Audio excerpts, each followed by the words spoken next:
When I was 9 years old, I opened my first business at school. Well, it was actually just me trying to get on the good sides of kids at school while also getting really good trades. My inventory was all the Halloween candy I'd collected, and kids would go absolutely crazy for candy. My main market were kids who had super strict parents that limited all their candy. I soon realized that Twix and Sour Patch Kids were in much higher demand, so I changed our prices from homework passes to $1 a pop. It was a small hustle, yet business was booming, and I got inspired from that idea a lot. As we were checking out groceries and our turn was coming up, I heard a sound that pierced my ears.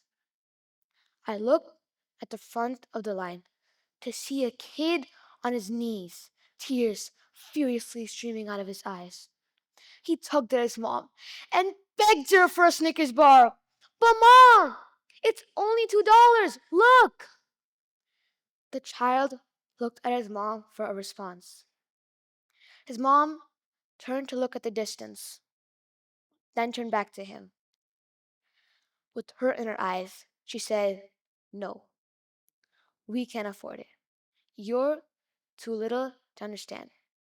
That moment had a huge impact on me. When I was a kid, money was confusing to me, and I was also curious about it. When we were at stores, I would look at the cash register and wonder, how do we pay like that? What also made no sense to me was that sometimes my parents would buy me things, while other times the answer was, nope, nothing for you. This sparked my desire to learn even more, so I peppered my family with annoying questions about how money worked and how a piece of plastic, aka a credit card, could be traded for chips and snacks. Most of the time, they would brush me off or say, "You're too young to understand." Okay, thanks for the non answer, people. Being the smart kid I was, I realized adults didn't like to discuss the topic of finance. I didn't like that. If nobody tells you how something works, how in the world are you supposed to learn it? That's why I decided to step out of the silence and break the pattern of financial ignorance. So I got curious and started wondering, why is it that I see the same thing every time I go to a store? A kid begging for candies or toys with hope in their eyes, like maybe today's the day, just to get rejected. Almost always, the answer is we can't afford it. It is the truth. Most families can't afford all these expenses here and there. So I asked myself, why don't they talk to us about money? Here are two reasons I've noticed. The first is because they think we won't understand. Let's say parents earn $80,000 a year. Their child would think, holy, mom, dad, that's so much money. Why can we get something I really, really want now? What they don't understand is how much money is needed on all of life's expenses. The second reason is because they feel embarrassed. Let's be real. Every parent wants their child to be successful, right? But most adults in 2025 don't have a basic financial education. How are they supposed to educate their own kids? They don't want to set a bad example by showing their own hot mess. Plus, they were never taught property growing up either. So there's that. But when we avoid talking about money, the cycle just repeats. Right now, 60% of Americans fail basic financial literacy tests. That's 4 out of 5 questions wrong.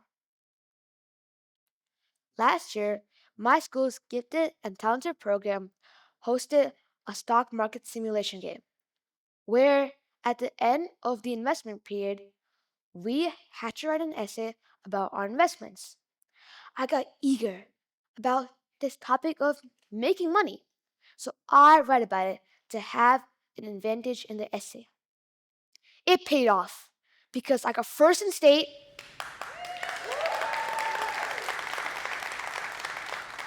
and 10th in nationwide in a competition judged by professionals. Get that essay? It wasn't just about numbers. It made me realize, hey, if I can learn this stuff, then so can other kids. So I wrote my own books on financial literacy and stocks. I made them easy for kids to understand so they could get the same extra I did and have a strong foundation. Here's the truth: we're not too young to learn about money, so we should take charge now to achieve our financial goals. If you look at Bill Gates or Warren Buffett, they all focused on investing, and success followed them. A year ago, I asked my parents to go out to my favorite restaurant later that week. I also asked them the next day for a new soccer ball. My parents showed me the monthly budget and told me to pick one thing. That moment taught me more than any school worksheet ever could. This was the plan. Kids should talk about money the same way they talk about video games. And instead of saying, we can afford it, we should start saying, here's how we can afford it. So if you're a kid like me, here's what we can do: ask your parents questions about money. Don't be discouraged by it, we can't afford it. Ask about the budget and how you can manage it. If an adult can't teach you, take charge and Google it.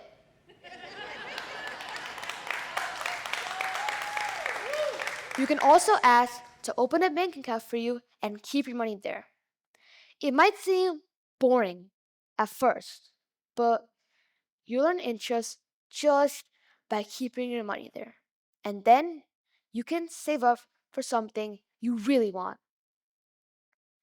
When kids are curious and ask questions about money, they break the cycle of financial silence and build the skills to thrive in the real world. So tonight, ask your parents questions. Keep on asking questions. Don't stop until you get answers. I believe if all kids start being interested and start learning about finance, we can be the future everyone looks up to.